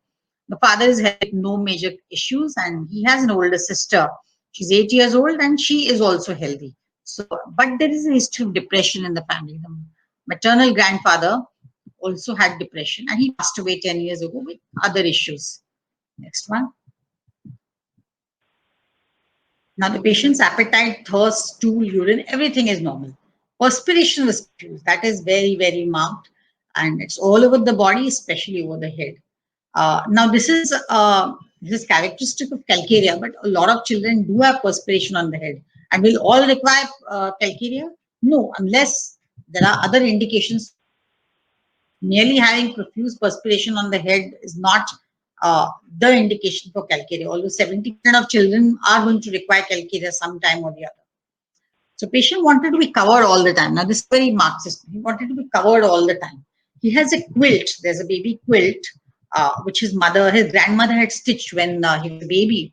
And since then he's been having it, and he wants the quilt every time, whether he goes to bed, wakes up in the morning, he goes to the bathroom with it, he goes to school with it. Even in the school, he in his bag.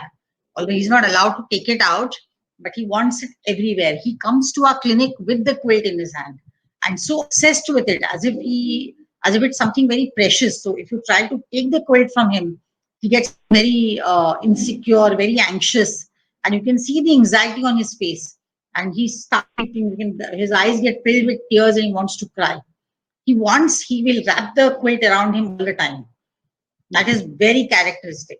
The patient had a strong craving for sweets and wanted sweets after every meal. So he was used to chocolate and he wanted toffee. If nothing, he would ask his mother for a piece of jaggery. Give me something so that I can have it. So he wants sweets all the time. At milestones, until the age of 3.5 years, patient was only talking in monosyllables. Mother was anxious and therefore started consulting a speech therapist. Note that mother goes through phases of depression. Please go back. Please go back. Yeah, mother is depressed most of the time. Grandfather has a history of depression. This could have an effect on the child, and he has an older sister who is very talented, but she is also very sensitive.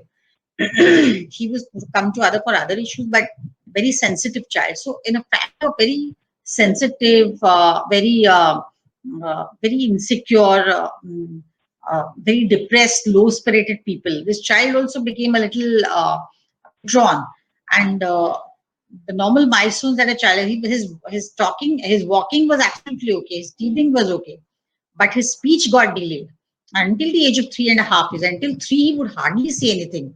Until the age of 3.5 years, some monosyllables, but mother got very anxious and she thought that he has a major speech issue. So she started consulting a speech therapist on the advice of a pediatrician.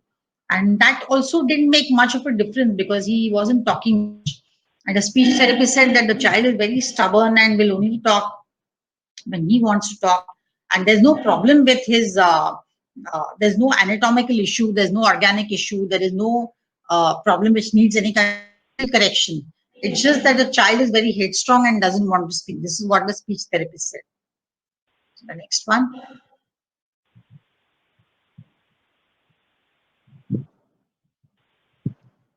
Life situation here. The child is a preschooler and stays in the nuclear family with his parents and sister.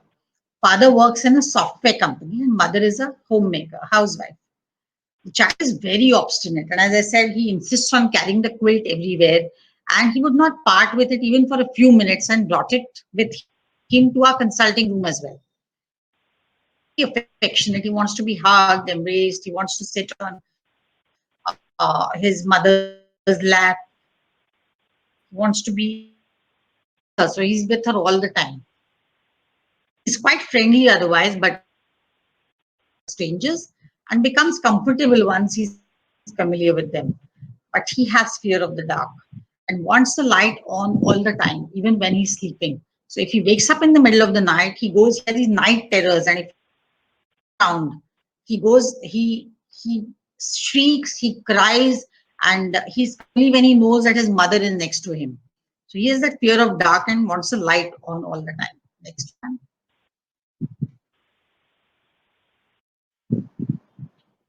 Yeah, so that we've repertorized this case here. You can see we've taken insecurity as one of the rubrics. Desire for, he wants to be hugged, wants his mother.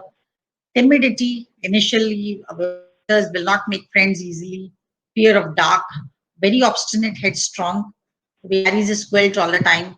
Development slow, talking slow. Perspiration profuse.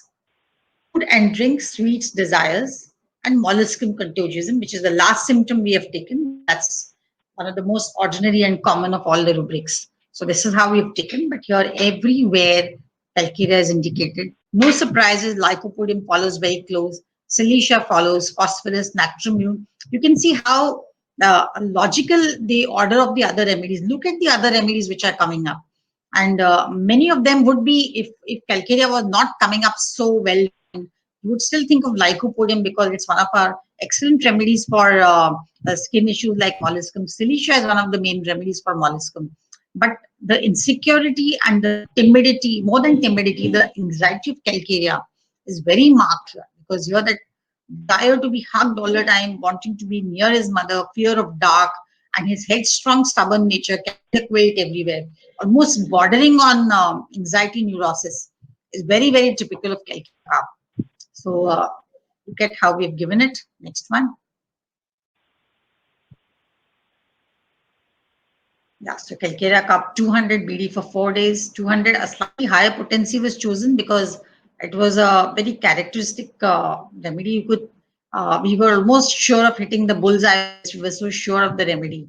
And this you can use as a thumb rule, is that the higher you go up, in terms of subjective symptoms, the more find the cases, the more complete the cases, the stronger the mental symptoms, you can take potency higher, and you can make the repetition absolutely infrequent. Just a single dose might suffice. But when you're using it for clinical purposes, when the manifestation, when the presentation is more clinical, and the remedy is based more on the pathology that presents with, and there are not too many characteristic symptoms, but one or two characteristic symptoms which you can use as differentiating rubrics, like the keynote method that we often apply.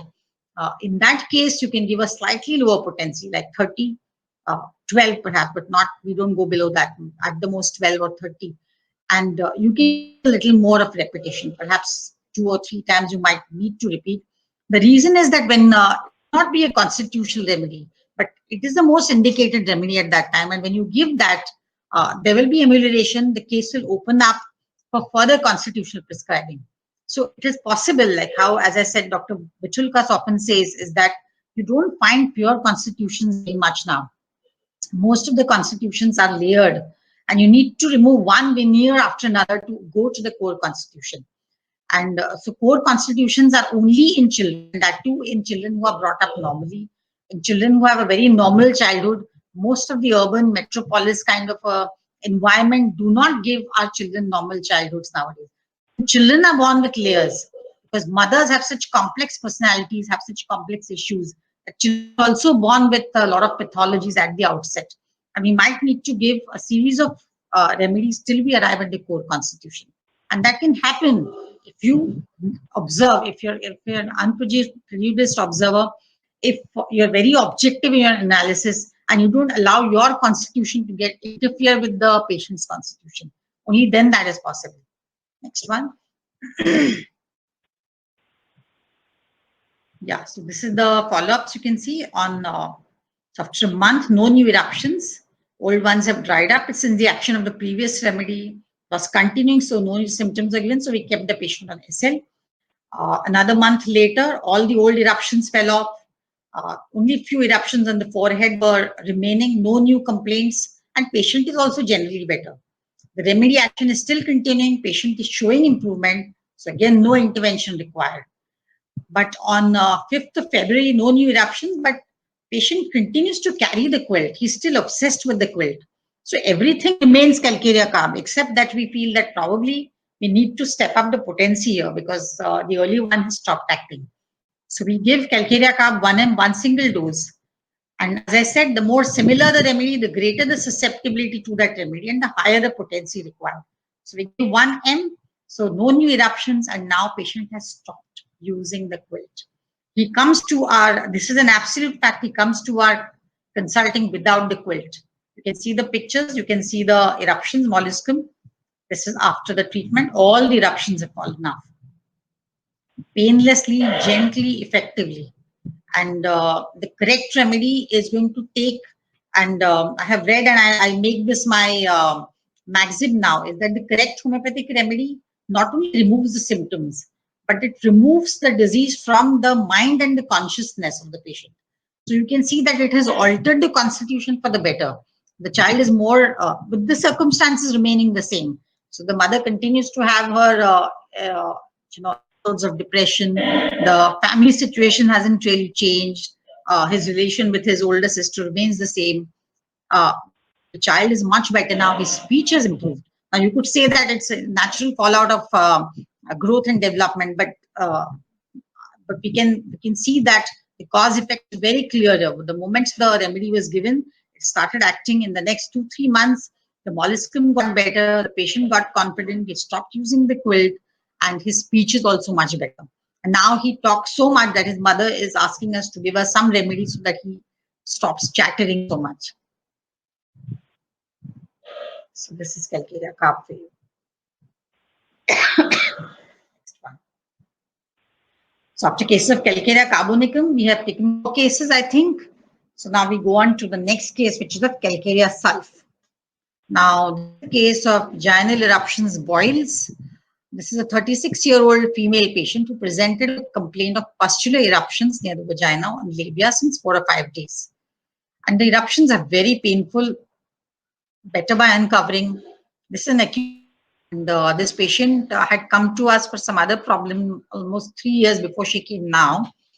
And she had burning pain in the vagina, and one of the boils was oozing. There was so much of discharge, it was yellow and thick. She had a history of leukorrhea, which was also thick, yellowish discharge. And patient was very anxious and restless because she thought she had heard from somewhere that a continuous discharge or boils around the vagina could mean cancer. So she was afraid that she would develop a malignancy. So she was so afraid. The first question she asked, doctor, is this going to be serious? Is this going to be, will this turn into cancer? Will I have to take some treatment for that? So she was very anxious while she was narrating her complaints. And she had history of some boils 1 year back. She had not taken any treatment for that, but she had recurrent boils in the body. And maybe she just applied some local application, but nothing else. Next one. Yeah, so eruptions, boils, furuncles, painful. Boils are very painful. Pain, burning, smarting vagina. This is all like the information that we had, nothing else. We kept asking, no further history was given. So pain, burning, smarting vagina. Eruptions, discharging moist yellow. Eruptions, pustular. Uncovering desires. She said that she feels like removing a clothes because it's so irritating, so much itching. And she feels better when there is some cool air. So skin, furuncles, boils, recurrent tendency, leukorrhea yellow and thick, and restlessness, nervousness. Next one. Yeah, so prescription and follow-up. So based on the totality, Calcarea sulf, 30C, again a moderate potency, twice a day for 3 days. That's it.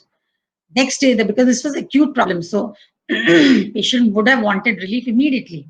So next day, the patient reported that pain had significantly reduced and oozing had also come down.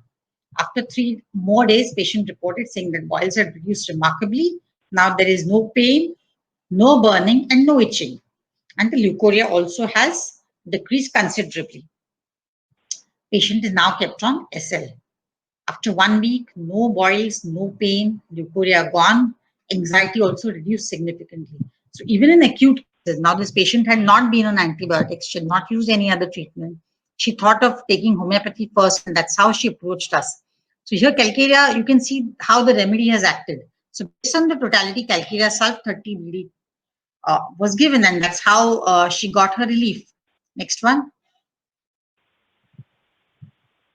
So along with the chief complaint of boil discharges, better by uncovering and anxiety with restlessness indicated Calcarea sulf in totality. So even if they are clinical manifestations, there is one rubric, one symptom that is very characteristic, and it goes with the patient's statement, that is the restlessness that she had, the anxiety that she had, which was very typical of a Calcarea element. So the boils, the typical discharge that she had was yellow and thick, was foul smelling as well. So Calcarea sulf proves that it has marked action on the skin and tendency to boils and suppurations. So all boils, suppurations, all kinds of abscesses, furuncles, carbuncles, which are oozing, thick and yellow lumpy discharge, and which continue to ooze, and the patient is very distressed because of the constant oozing and because it does not heal. Always think of Calcarea sulf. Next one. Now, this is a very, very good case that we had. And you know how we have some favorite cases and some cases which make you feel proud of being a homeopath. And this is one of those. This is the case of fulminant pyoderma impetigo. This is one of our regular patients. She's been coming to us for some years now.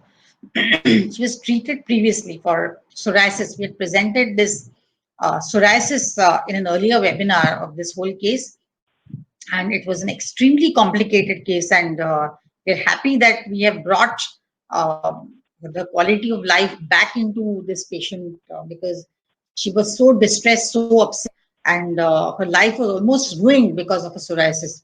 And she's so much better now, and she's been asymptomatic for more than 1.5 years. So she didn't come to us for more than 1.5 years, and we've been monitoring her because through telephone calls, and she said she's much better. But she presented one day. She just called up and she said, "I have these large eruptions on my face and neck."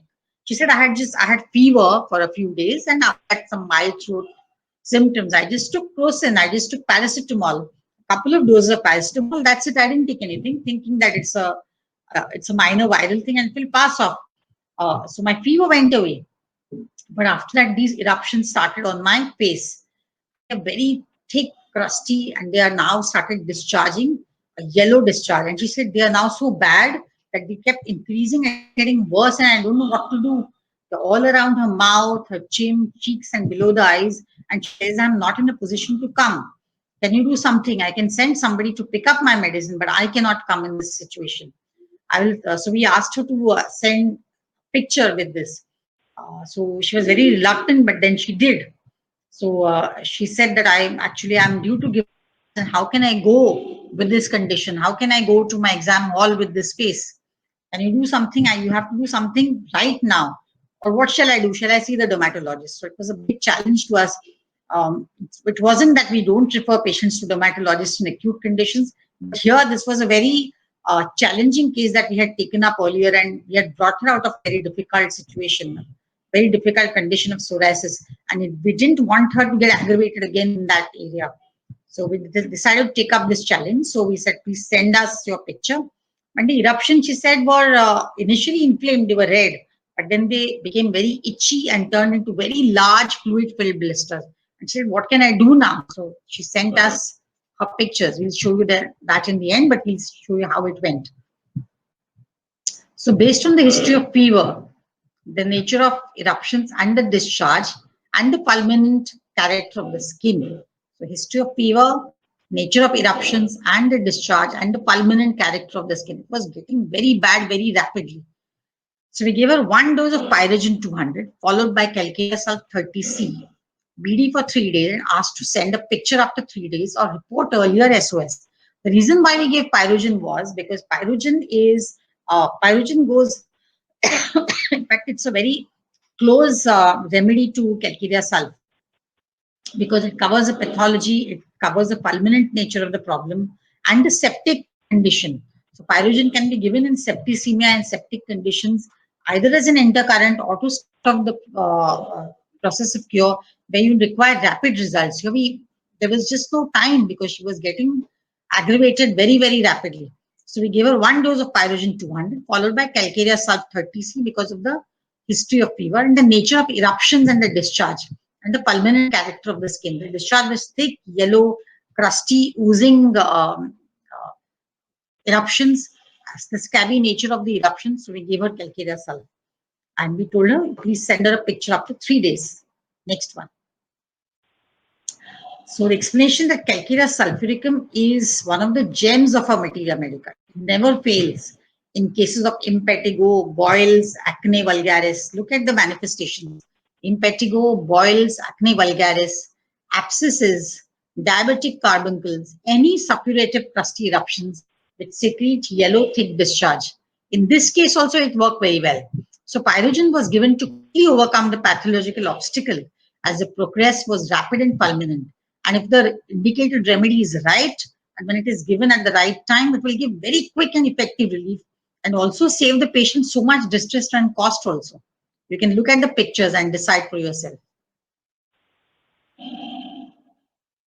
So this is exactly after 4 days. This is the picture that he sent to us when the eruption become fulminant and they started oozing. Can you see the yellow discharge? If you can actually zero down on the screen and see it, you can maximize and see it. You can see the yellow crusty eruptions and the oozing. The eruptions just below her right eye. We can't show you the entire face. There are some eruptions on the forehead as well, all around the but they were so bad that she was extremely distressed and she said, how will I give my exams? And this is after 3 days. And she sent the picture. She went happily, gave her exams, and so grateful.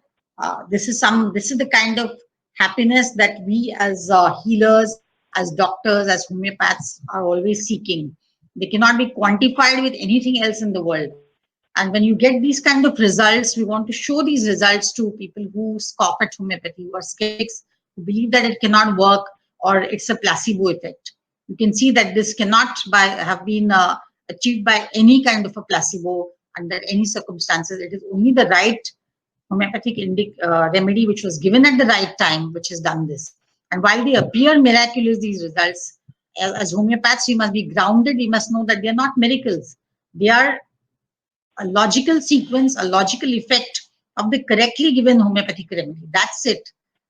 They appear as miracles, but they are absolutely natural cures. They are natural effects. They are natural results of the correctly given homeopathic remedy. And that is how we should be treating. Strike rate is going to improve if we give the correct remedy by doing the process very correctly. So whether it is taking the case, whether it is noting the symptoms, converting the symptoms into rubrics, repertorizing the case, and then choosing the right remedy in the right potency. It's the whole process which is very scientific and very rational and not at all complex. It is very simple if you follow the fundamental rules of homeopathy. So thank you very much. I think we've come to the end of the session. Is that right? Yes, that's right. So this was Calcarea carbonicum, Calcarea sulfuricum with their constitutional symptoms, with their applications, with their clinical provings, with their clinical indications, and with the cases.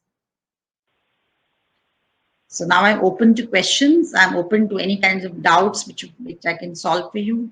Hopefully we can have some nice discussions.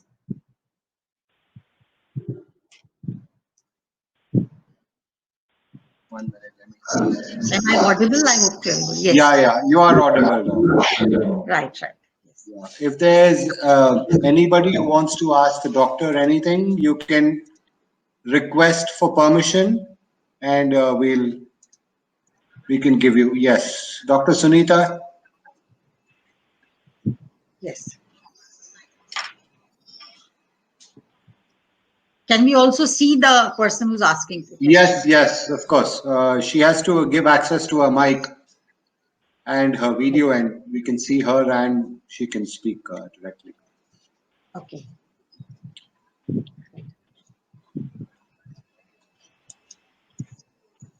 Or she can type her question if she's comfortable with that. Yes, you can also type the question if you want. Oh. She did not get access. Okay. She probably is. Are there any questions?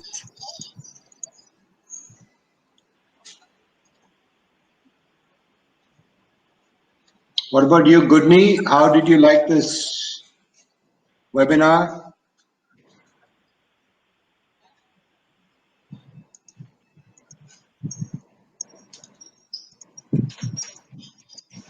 Are you able to hear? Karthik, you can ask any questions if you like. No, it was so much of information, Sujata. There's so much of information that you've given. It's going to take a while for us to absorb this. Okay. Yeah. So, are you in the Calcarea state? No, there are so many layers. Yes. Yeah, 1 minute. Let me check. Let me put out a poll.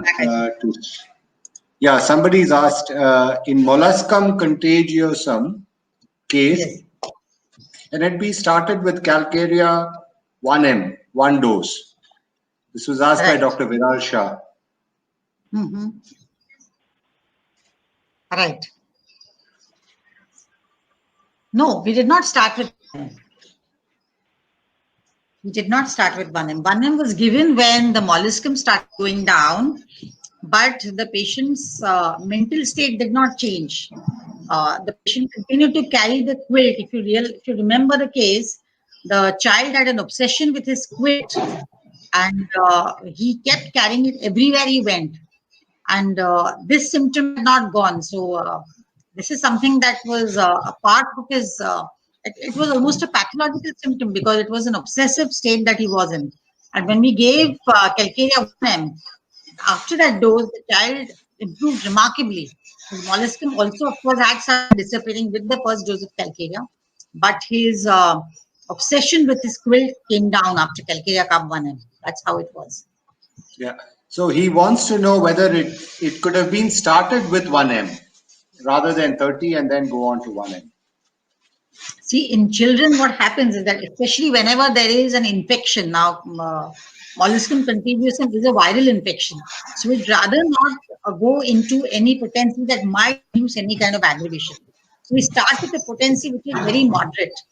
So we can always, from 2, we can always go on to 1M. But if there's an initial aggravation, you will not know whether it was the potency or the medicines. So we always prefer to start with, especially in an acute state, because the child had come with the molluscum which was increasing rapidly. You could see, did you see the picture, how rapid it was, Yes. yes. So we didn't want any kind of aggravation. So that's why we gave 200, and then patient did improve immediately with calcarea carb 200. And then after 1M, and 200 was also slightly higher potency. So we used it because we were almost sure of the constitutional picture of calcarea. But 1M was introduced because it had reached a kind of an SQ, a status which he wanted to remove, and that 1M potency succeeded in doing that. Okay. He also wants to ask whether why did you choose 1 minute? Yeah, let me read it out. The child was carrying the quilt. Why did you not take clinging instead of timidity? Instead of timidity, Yes. we could take clinging as well. But here what we took was it was more of, if you realize that the way the child's temperament manifested was, he was actually a very timid child, and when he came it took us several meetings with him for him to open up a bit, and once he opened up, he became very comfortable, and which is a very typical symptom of calcarea. So the initial inhibition which is there with strangers is very marked in calcarea. And even at home, he was comfortable with people around him. He wanted his mother, he wanted his sister, he wanted the familiar people around him. He was afraid of the dark. And so all these symptoms were converted into rubrics, and those were taken as a chemo symptom. Even if you take clinging as a symptom, it's a very good question. Even if you take clinging, calcarea will still be indicated. See, remember, it is the broad picture that the remedy must fit into. Just splitting the symptoms into their, what do you say, like splitting hairs, may not sometimes really help. What is important is that the remedy must cover the broad picture of the constitution, and that's what calcarea was doing. So whether it was clinging or whether it was timidity or anxiety or insecurity, calcarea was covering everything. And as I said that Cilicia was also coming very close. In fact, it was the next remedy, lycopodium was. But if you look at the overall picture, the overall temperament of the child, along with the physical manifestation, calcarea was fitting to the team. That was asked by Dr. Sunita Agarwal. Yes. So, does anybody else have anything to ask Dr. Sujata?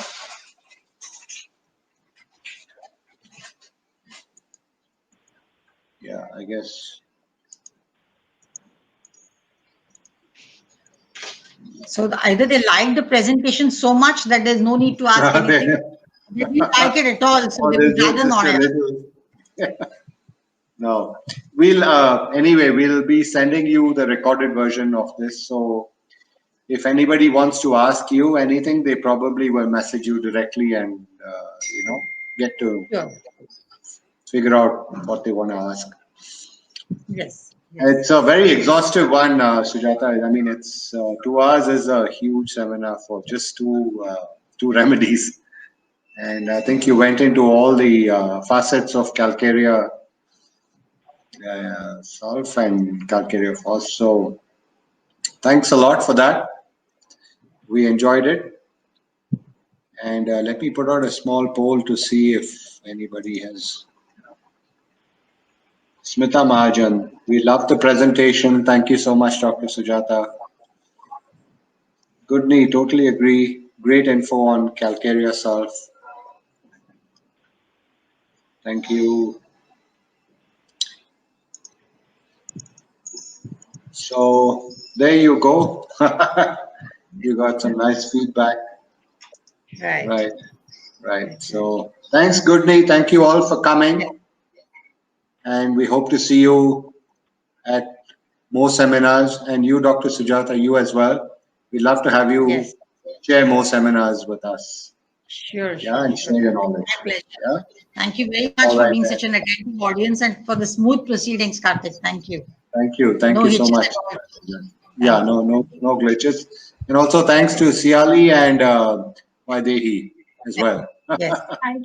Thank you, sir. All right. Thank you so much. All Thank right. you, ma'am.